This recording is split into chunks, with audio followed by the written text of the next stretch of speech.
जमलेल्या माझ्या तमाम हिंदू बांधवांनो, भगिनींनो आणि मातांनो, राज ठाकरेंचं नेमकं काय ठरलं?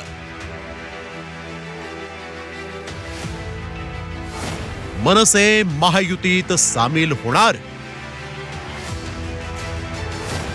गुढीपाडव्याला राज ठाकरे सीमोल्लंघन करणार? आता वेळ आली आहे नक्की काय घडलंय, नक्की काय घडतंय हे सांगण्याची। मनसेच्या गुढीपाडवा मेळाव्यात राज ठाकरे नेमकी काय घोषणा करणार याची उत्सुकता तमाम महाराष्ट्राला आहे। लोकसभा निवडणुकीच्या तोंडावर शिवाजी पार्कवर होणारा मनसेचा हा गुढीपाडवा खास आहे, कारण या मेळाव्याआधी पडद्याआड बरंच काही राजकारण घडलंय। राज ठाकरेंनी काही दिवसांपूर्वी दिल्लीत जाऊन केंद्रीय गृहमंत्री अमित शहांची भेट घेतली। तेव्हापासूनच मनसे महायुतीत सामील होणार, राज ठाकरेंच्या हातात शिवसेना येणार, मनसेचे उमेदवार धनुष्यबाणावर लढणार इथपर्यंत तर्क लढवले गेले। मात्र त्याला 2 आठवडे उलटले तरी पुढे काहीच घडलं नाही। मनसेच्या आघाडीवर चिडीचूप शांतता आहे। बंद दाराआड नेमकी काय चर्चा झाली, काय वचनं दिली हे काहीच समजू शकलेलं नाही। दरम्यान मनसे महायुतीत सहभागी होणार असल्याचे संकेत उपमुख्यमंत्री देवेंद्र फडणवीसांनी दिलेत।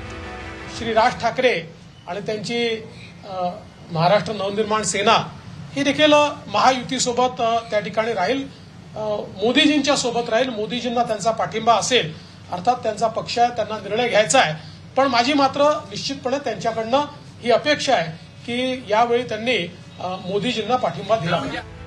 मनसे महायुतीत सामील झाली तर त्यामुळे महाराष्ट्राच्या राजकारणावर काय परिणाम होऊ शकतात ते पाहूया। महायुतीत नवे ठाकरे आले तर राज ठाकरेंच्या रूपानं चौथा भिडू महायुतीत आल्यास लोकसभा निवडणुकीची गणितं बदलू शकतात। मनसे सोबत आल्यास मुंबई, पुणे, नाशिक, संभाजीनगर या ठिकाणी महायुतीच्या उमेदवारांना फायदा होऊ शकतो असा अंदाज आहे। लोकसभेसह विधानसभा आणि महापालिका निवडणुकीत मनसेमुळे महायुती बळकट होईल। राज्याच्या राजकारणामध्ये मनसे भाजपबरोबर जाण्याची शक्यता चित्र स्पष्टपणे दिसतं याच्यामध्ये। आता माझ्या माहितीप्रमाणे मनसेने 3 जागा मागितल्या होत्या, त्यापैकी 2 जागा त्यांना मिळाल्याचं माझी माहिती आहे। त्याच्यामध्ये उत्तर पश्चिम मुंबईमध्ये त्यांना मिळालेली आहे, तिथून कदाचित शालिनी ठाकरे ह्या उमेदवार असतील, आणि दक्षिण मुंबईमध्ये बाळा नांदगावकर हेच उमेदवार असण्याची शक्यता आहे। नरेंद्र मोदी पंतप्रधान व्हावेत अशी भूमिका सर्वात आधी 2011 साली मनसे अध्यक्ष राज ठाकरेंनीच मांडली होती।